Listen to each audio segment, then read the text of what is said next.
पहली मोहब्बत कभी नहीं भूलती।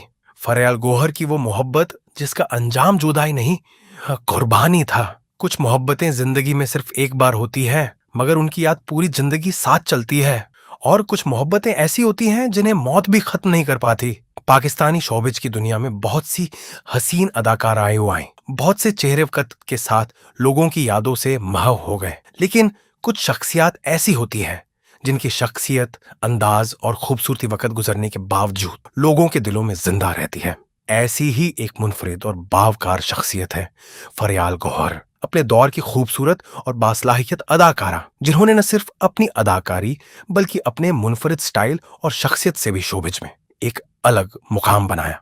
या आज भी जब उनका जिक्र होता है तो उनके माजी, उनकी खूबसूरती और उनकी शख्सियत के साथ साथ एक ऐसी मोहब्बत का तज़किरा भी सामने आता है जिसे सुनकर इंसान कुछ देर के लिए खामोश हो जाता है। क्योंकि ये सिर्फ मोहब्बत की कहानी नहीं, ये इंतजार, जुदाई और कुर्बानी की कहानी है। कहा जाता है कि फरयाल गौहर की पहली मोहब्बत एक फिलिस्तीनी नौजवान मोहम्मद जकी थे, जो एक पायलट थे। तो फिलिस्तीनी रहनुमा यासर अराफात के लिए तैयारा उड़ाया करते थे। ये मोहम्मद जकी और फरयाल गौहर एक दूसरे को पसंद करते थे और ये ताल्लुक इतना गहरा था कि दोनों की मंगनी भी हो गई थी। यानी मोहब्बत अब एक नए रिश्ते में बदलने जा रही थी। लेकिन किस्मत को शायद कुछ और ही मंजूर था। शादी की मंजिल तक पहुंचने से पहले ही एक ऐसा वाकया पेश आया जिसने फरयाल गौहर की जिंदगी हमेशा के लिए बदल दी। एक प्रोग्राम में फरयाल गौहर ने अपने मांझी की इस मोहब्बत का जिक्र करते हुए बताया कि उनके मंगेतर मोहम्मद जकी एक खतरनाक फजाई हादसे में जान से हाथ धो बैठे थे। ये हादसा मामूली नहीं था। ये वो लम्हा था जब एक पायलट के सामने अपनी जान बचाने और अपने साथ मौजूद लोगों की जान बचाने में से एक फैसला करने का वक्त आ गया था। मोहम्मद जकी एक तैयारे में यासर अराफात और फिलिस्तीनी काउंसिल के दीगर अरागीन को लेकर सफर कर रहे थे। तैयारा सहरा के ऊपर मोहवे परवाज था कि अचानक उसे शदीद सहराई तूफान ने घेर लिया। न धूल गर्द, तेज हवाएं और हर तरफ न सिर्फ बेयकीनी। न तैयारा रास्ता भटक गया, को वक्त गुजरता गया और फिर वो लम्हा आया जब तैयारे का ईंधन भी खत्म होने लगा। अब सूरत हाल इंतहाई खतरनाक हो चुकी थी। नीचे बेरहम सहरा, ऊपर तूफान और तैयारे में मौजूद लोगों के सामने मौत मंडला रही थी। मोहम्मद जकी जानते थे कि अगर तैयारा इसी तरह गिरा तो इसमें मौजूद तकरीबन तमाम अफराद के जिंदा बचने के इम्कानात इंतहाई कम है।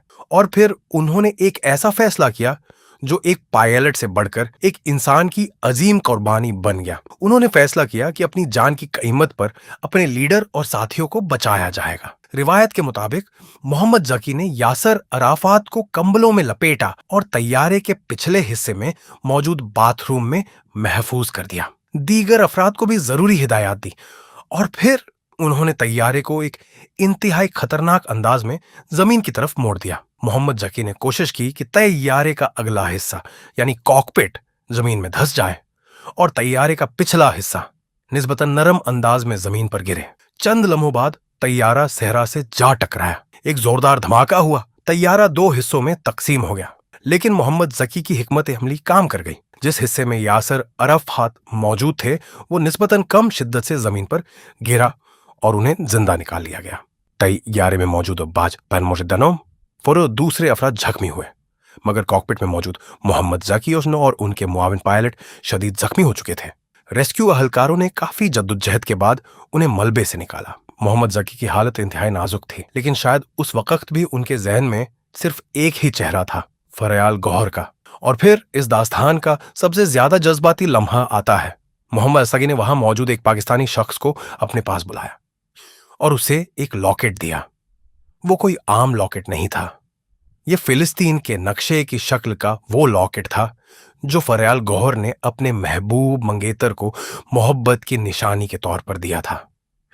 मोहम्मद जकी ने उस पाकिस्तानी शख्स से कहा कि ये लॉकेट फरयाल तक जरूर पहुंचाना और 7 पैगाम दिया। फरयाल को कहना मेरा इंतजार करे, लेकिन तकदीर को शायद ये वादा पूरा होने देना मंजूर नहीं था। मोहम्मद जकी जख्मों की ताब न लाते हुए अस्पताल पहुंचने से पहले ही दुनिया से रुखसत हो गए। एक तरफ फरयाल गौहर तक अपने महबूब की शहादत की खबर पहुंच चुकी थी और दूसरी तरफ मोहम्मद जकी की आखिरी निशानी वो लॉकेट एक लंबे अरसे तक फरयाल तक नहीं पहुंच सका। कई बरस गुजर गए, वक्त आगे बढ़ता रहा, जिंदगी अपनी रफ्तार से चलती रही, मगर कुछ यादें वक्त के साथ पुरानी नहीं होती, वो पाकिस्तानी शख्स जिसे मोहम्मद जकी ने वो लॉकेट दिया था, कोशिश के बावजूद फरियाल गौहर तक न पहुंच सका। आखिरकार कई साल बाद वो फरियाल गौहर तक पहुंचने में कामयाब हुआ। उसने अपना तारुफ करवाया और फिर वो चीज फरियाल के हाथ में रख दी जिसका इंतजार शायद उनके दिल ने बरसों से किया था। मोहम्मद जकी की आखिरी निशानी, वही फिलिस्तीन के नक्शे वाला लॉकेट, एक ऐसी चीज जिसे देखकर शायद बरसों पुरानी यादें एक लम्हे में वापस लौट आई होंगी। एक ऐसा लॉकेट जिसमें सिर्फ धात नहीं थी